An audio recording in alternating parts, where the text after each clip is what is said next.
This is Counselor Let's go Josh through the whole coming year. out, being like, "Let's talk left brain, so we can calm We're down." going to You're bell right. curve it. We're going to keep you in the cognitive. We're going to get you down into your tears, and we're going to bring you back up, and we're going to end the episode. I don't want to cry. I cry. I mean, I don't care. It's beautiful. Why I started that? Well, Josh, that's a great question. Thank you for asking. You're welcome. I feel like I'm on an interview. Appreciate you being here today.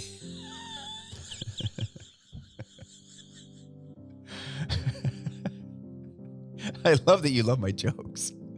This is really pumping up my tires. It's a real pleasure to be with you. Thanks for having me. It's pumping up my tires. Oh my gosh, that was funny.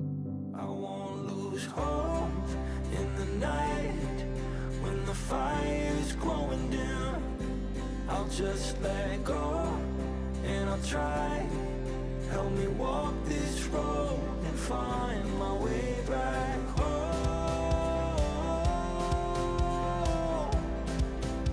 Find my way back home.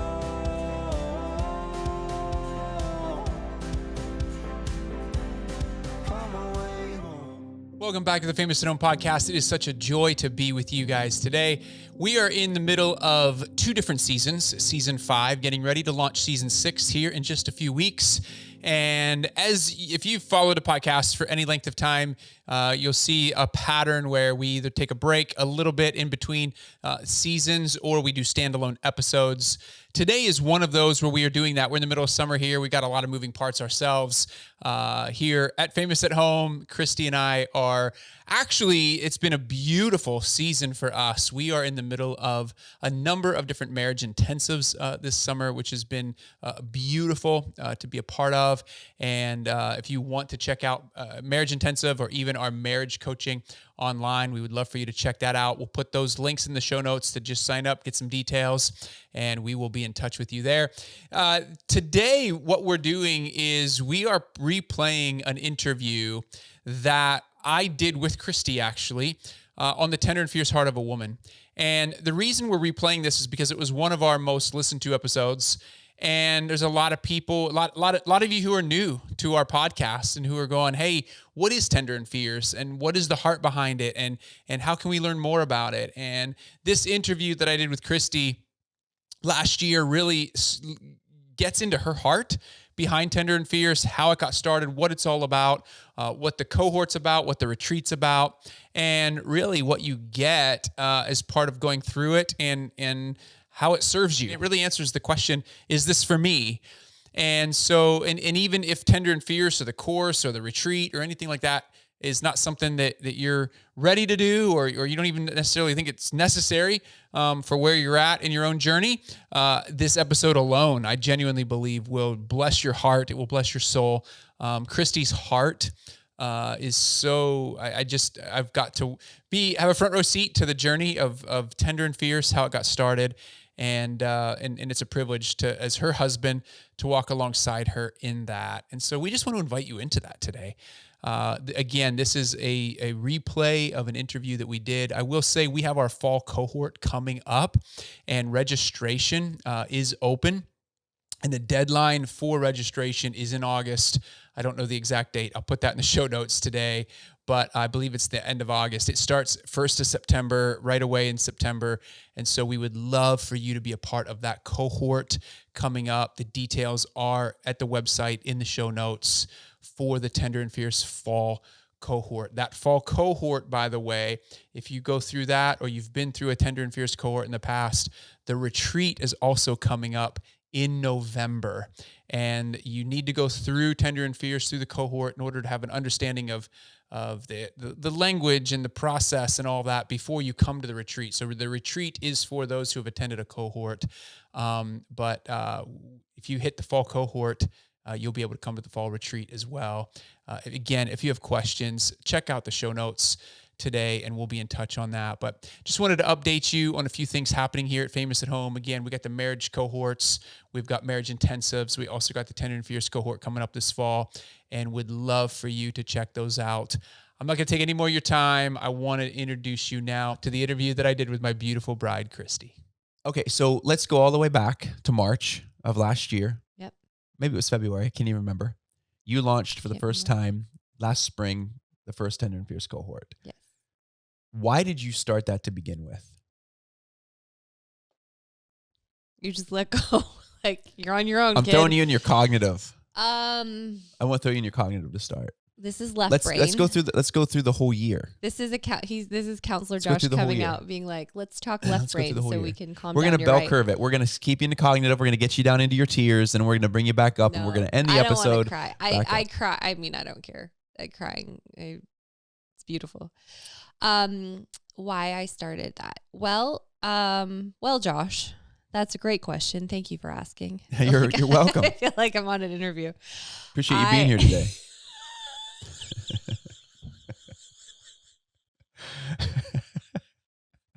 I love that you love my jokes.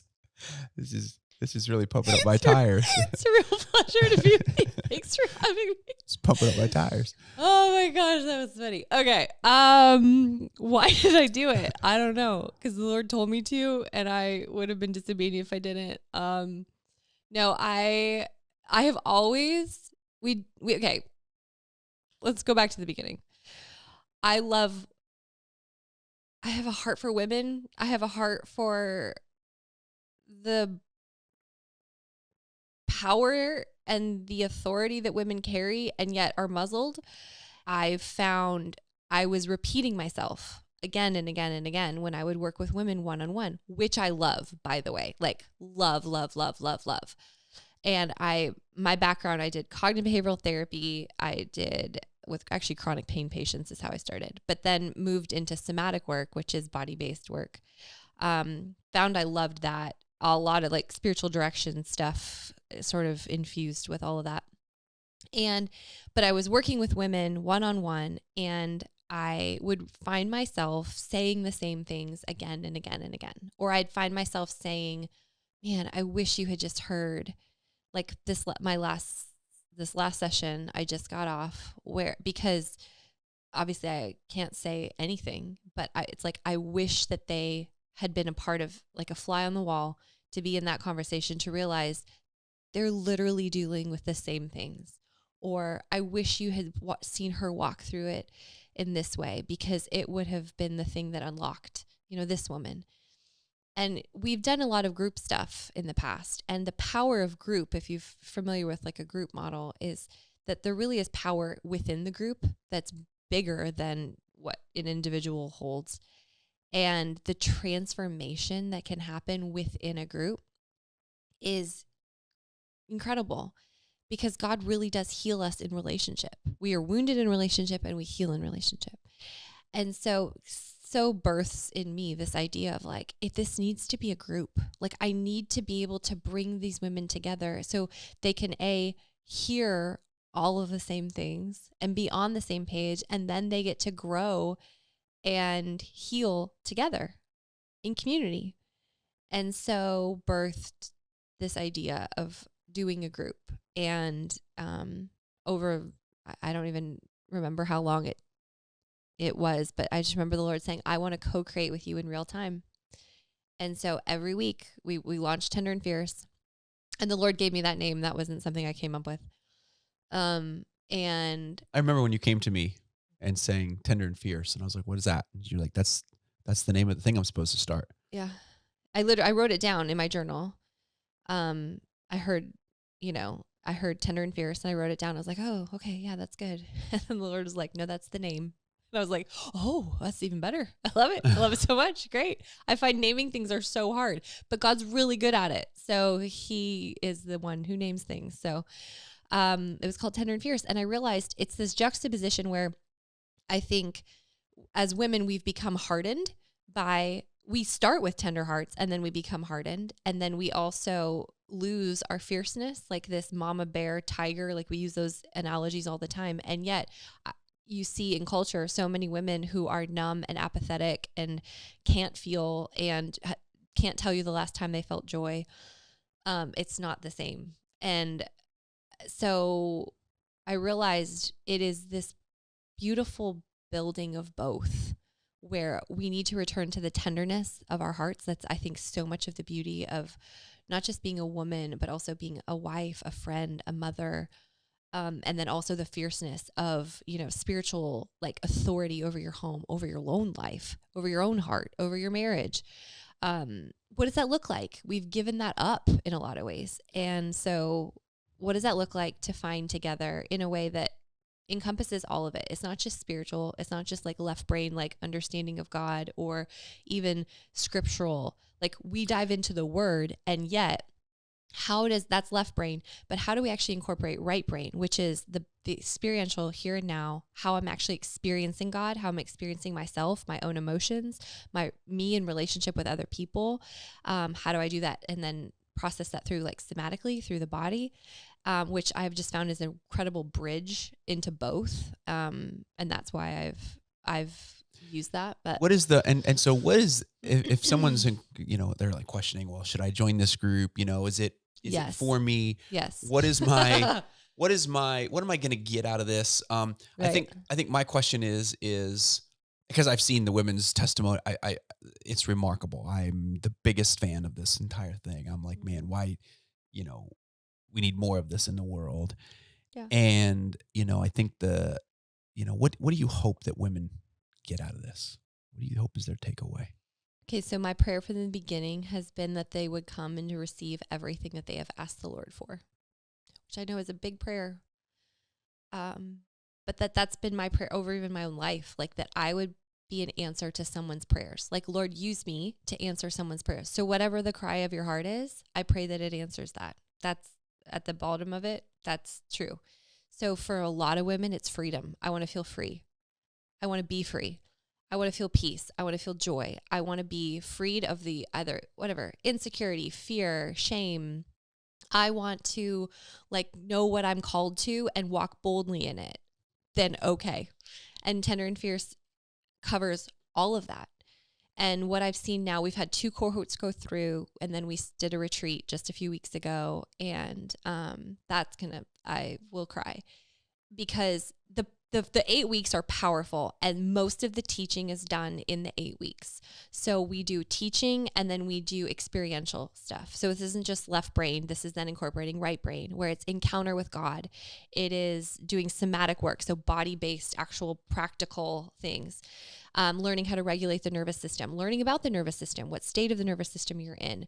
So starting at a cognitive understanding level, and I think that's what helps so much. So many women are like, I thought I was crazy, or it's like my husband's like, oh my gosh, like what has happened to you? Like, you're not the same woman. Josh used to say, I just want my wife back. And this is just the cry I hear again and again and again. And they come away from the first few weeks of understanding, I make complete sense. I am not crazy. The reason I am the way I am, and the way I'm acting the way I am, makes sense. And so there's this level of grace and understanding, which puts everyone at ease.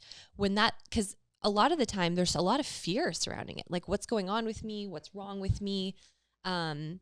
And then there's shame attached to that. And so when you have a level of understanding, and then also a room full of women who are all saying, oh my word, me too, or that, yes, that's me, and oh, that's also me. And then you start giving tools to I know now how to move my nervous system out of fight or flight, out of a state of being in constant threat, which a lot of us are.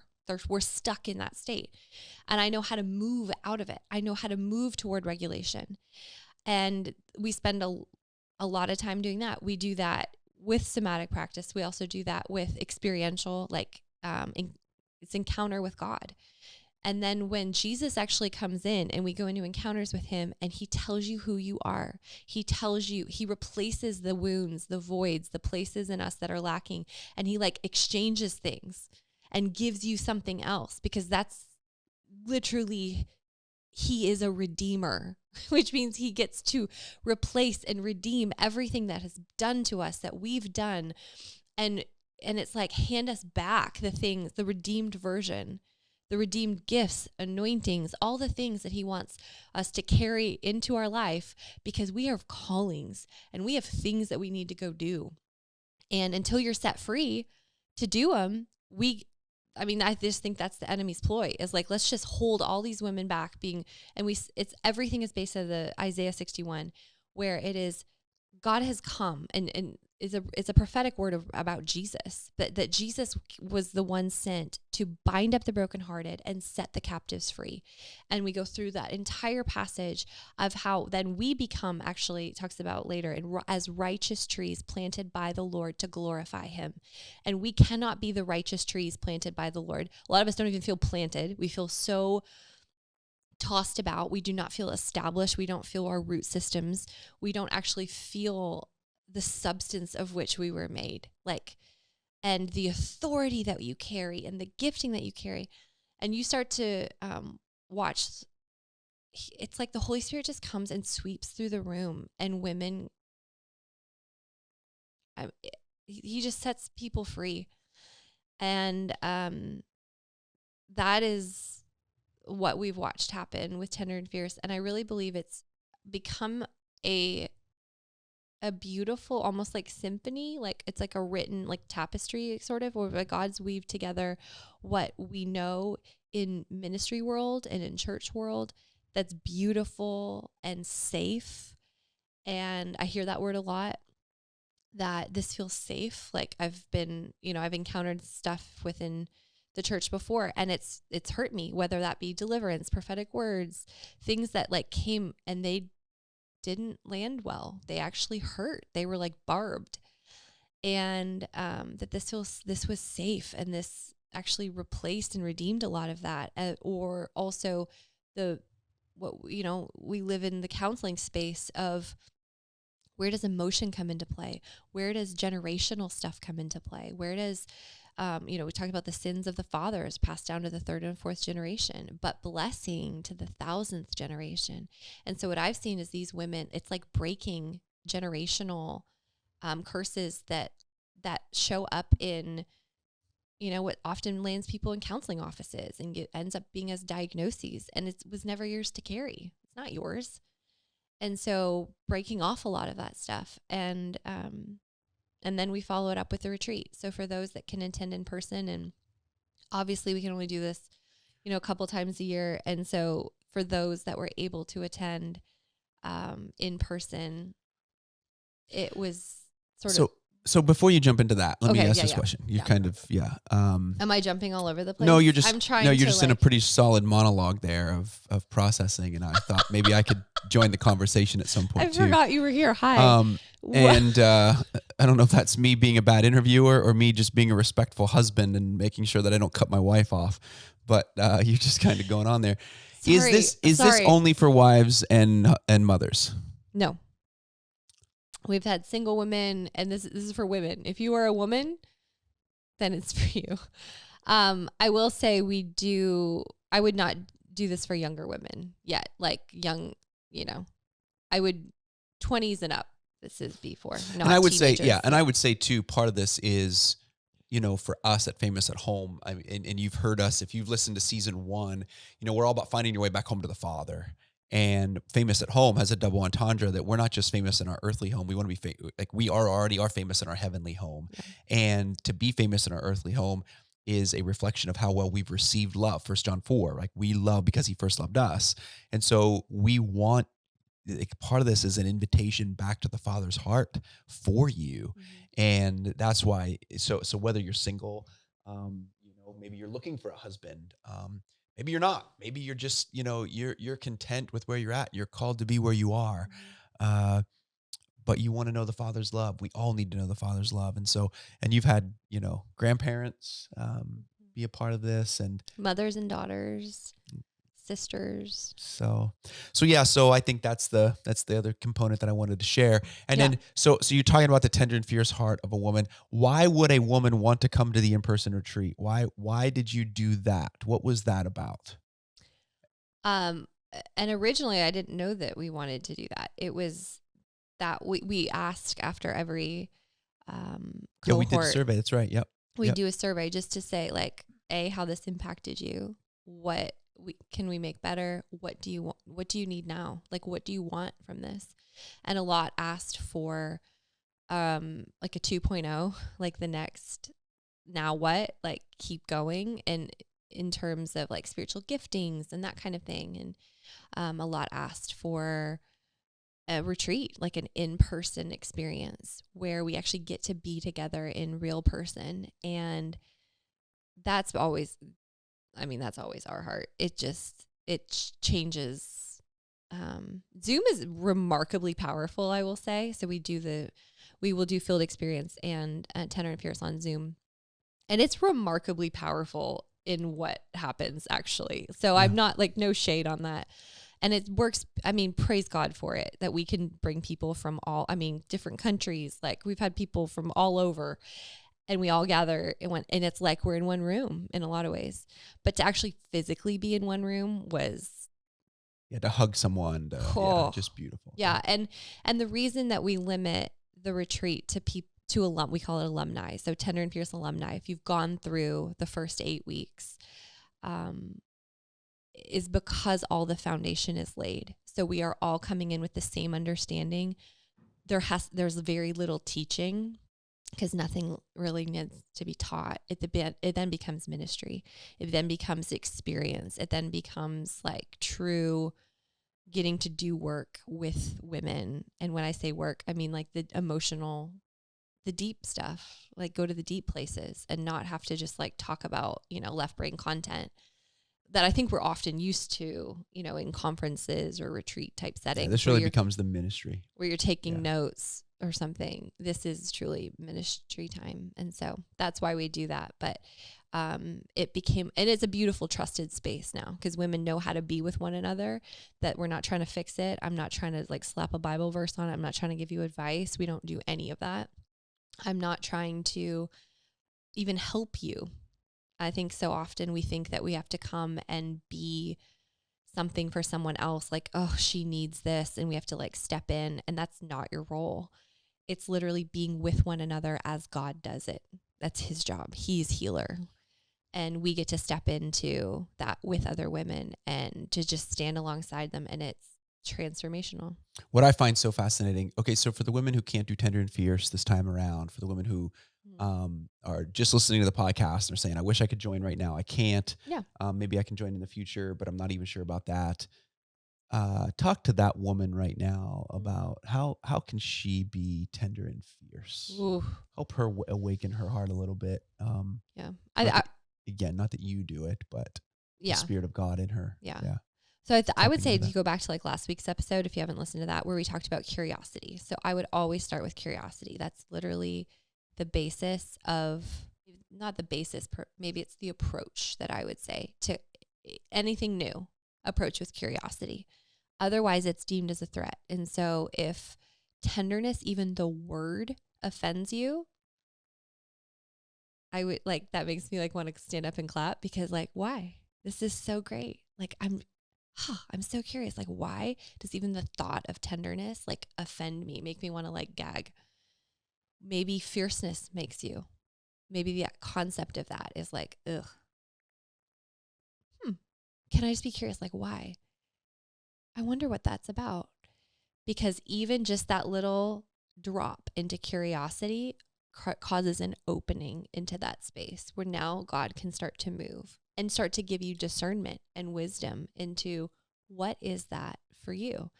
I would also then say, surrounding yourself as much as you can find in your local community with a community of women who are also open to growth and change. There's a lot that just aren't, to be totally frank. There's people who say they want change and don't. I've worked with many women like that, where they say they want help, and yet when it comes to it, they're not teachable, they're not humble, and they do not want to change. And it goes back to what we talked about last week. It's a hardened heart. It's a heart that's like, it is so, and I don't mean that to cast blame on them. I think it's a protective mechanism. Like they've used that to protect themselves. And which is where this tenderness is such a key. It's like the thought of opening myself up to hurt again. Yeah. Yeah. Is so I become hard. So I don't feel. So I don't let other people in. Like these are all protective mechanisms that are really useful for seasons. Like high school. High school sucks. Like middle school sucks. People are not nice. and a lot of us have walked through that. Like that's just real. And so walling ourselves off, hardening our hearts, like it played a purpose. It did its job. And now are you at a place in your life where it's not serving you anymore? Because now you feel hard in friendship. Now you feel hard in your relationship with your spouse, with your kids. Like you feel this hardness of heart. You don't want it anymore. You want to be soft and full of joy and wonder and creativity and contentment, but you don't feel those things. And so surrounding yourself with people that you see moving toward that will probably be the biggest game changer, which is why, for those that feel just, if you feel led to be a part of it, join Tender and Fierce, not because it's something magical but because the community is all driving toward the same thing. Yeah. It's like you get caught in the flow and you go too. And it's just the way we operate as humans. We go with those around us and we are shaped by them. So, but you can find that locally. You can find that with one person and then start asking really good questions that get below the surface. You will never change if you only talk on the surface. But if you can get underneath that and ask, how did that feel? What do you notice? Do you have a memory there? Even in your conversations with other people, so that you start to do that and they can start to then hopefully emulate that and repeat it back to you. So how did that feel as they're telling a story, as you're telling a story? Those are ways that start to very gently, but dig into the depths of our heart, which is really where this tender and fierce concept lies. It's in there. We just have to start mining through the layers of protection to get to it. Yeah. What you've done is just absolutely beautiful. Thank you. Hearing the testimonies, seeing the women, seeing the transformation of their lives. And again, it's you being obedient. It's you submitting. You have submitted yourself. I've watched you behind the scenes sit with God. I've watched your tears. I've watched you wrestle, and it is beautiful. And what you've created is beautiful. What you've created with him is beautiful. Thank you. And I want to say that too. Like I take this, like I will take no crown from him. So when people say things like that, it's like, it was him. But I always want to be the one who says like, sign me up every time. Like if you're going, God, if you're going after the hearts of women, like let me go too. Use me. That's all I want. Like I just want to be in the room. I want to be part of it. Like use me, but it's not us. And I think that's where I want to be super clear. Like it is God's compassion for his daughters is what it is. And then he looks for surrendered hearts who are saying like, here I am, send me, I'll go. And I will be totally frank, it's been the hardest, most excruciating thing, and yet the most rewarding. And now I've watched all these women who have gone through it, who left, and I'm just going to say like literally their testimonies are supernatural transformation. That's not something a human can do. Yeah. When they leave saying like, I am totally free. Yeah. I feel my thoughts are different. Like I've never felt closer to God. I've never felt closer to God. I've never wanted him more. I've never felt so like their whole thought patterns have changed. A human can't do that, guys. That's God. Like women were fully delivered and then started walking in their callings, like literally like prophetic words flowing out of them, exhortation, teaching giftings, anointings, like they started rolling in the things that God's already called them to because he's cleared away all the things that were holding them back. And to see that, like now they go, and you should watch them. Like they've already started now leading. And this is where I think the replication comes, is now they're starting they want to take Tender and Fierce back to their communities, to their churches. And that's what we're trying to figure out is like, how do we then equip them to go and do this? Like this isn't, last thing I want to do is like hold this tight. Go and take this. Do it. Yeah. Like this is a move of God, not of man. And so that's, I think, been the most, that's why I say there's so many tears, because like, it's not, There's nothing better. And I just surrender to him, like bow and do the hard thing. And I mean, behind the scenes, like, so the fear, the attacks on our family, the attacks on me, like all of it is real, like all played out, all sure 100% is. Sure did. Sure is. And yet look at, like, we're fine. Like, you walk through it, we're fine. And it was incredible. And lives were actually like, not just like touched, they were changed. Yeah. And I will sign up for it every time. And homes are being changed as a result. Yes. And that's our heart. Yes. And that is the revival of the family, revival in your family. I hope you enjoyed this interview. I would love, once again, to invite you into the fall cohort. The link is in the show notes. Please sign up there or email us if you have any questions. We'd love to be a part of your journey. Don't forget, season 6 of the podcast is coming up in a few weeks as well. Stay tuned for that. And until next week, keep in mind that the greatest red carpet you will walk is through your front door. All the fear